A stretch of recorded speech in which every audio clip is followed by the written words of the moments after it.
Hello. હા, તમારા mummy of થઈ ગયા છે, તમે આવવાના છો? ના સાહેબ, હું નહીં આવી શકું. નહીં શકો. મારી તમે જાણ કરવાની ફરજ છે, અંતિમ સંસ્કાર માટે લઈ જઈએ છીએ. ના ના, વાંધો નહીં. તમારે જે થતું હોય કરી લો, વાંધો નહીં. પણ મતલબ અંતિમ સંસ્કારમાં ખાલી આવ્યા તો કદાચ એની આત્માને શાંતિ મળે મારા ભાઈ. ના, હું નહીં આવી શકું સાહેબ, મારી બહુ મજબૂરી છે. મજબૂરીઓ છે એમ?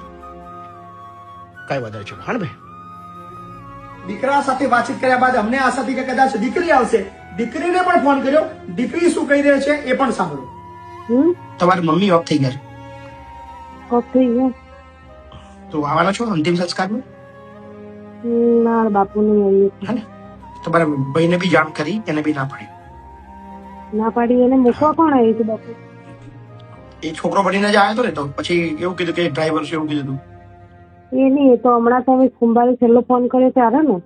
તમે એ છોકરો આવ્યો હતો પહેલા પણ મૂકવા આવ્યું હતું. યાદ નહીં કોણ મૂકવા આવ્યા કે કેટલા મહિનાથી છે. તો તમને તો દર અઠવાડિયે કહીએ છીએ કે ભાઈ તબિયત ખરાબ છે, પણ તમારામાંથી કોઈને આવું જ ના હોય તો શું કરીએ બેનો? ના બાપુ, સોરી, હું તો નહીં આવી શકું. કઈ ના આવી દીકરી, ના આવે દીકરો. અંતિમ ક્રિયા તો બધી અમે કરી દીધી, પણ આવી કેટલી માઓ હશે જે આવી પરિસ્થિતિની અંદર જિંદગી જીતી હશે. આ બતાવવાનું અને આ સંભળાવવાનું રીઝન એટલું જ છે કે યાર આપણી જે સંસ્કૃતિ છે, આપણો આ દેશ છે, એ કઈ દિશામાં જઈ રહ્યો છે. આવું જ ચાલતું રહેશે. આખી જિંદગી જેને પાલી પોસીને મોટા કર્યા છે એ એની અંતિમ ક્રિયા માટે પણ ના આવે, એને પાલાવા માટે પણ ના આવે, એની બીમારીની અંદર એની ઘડપણની લાઠી બનવા પણ તૈયાર નથી. શું આ જ દુનિયા છે?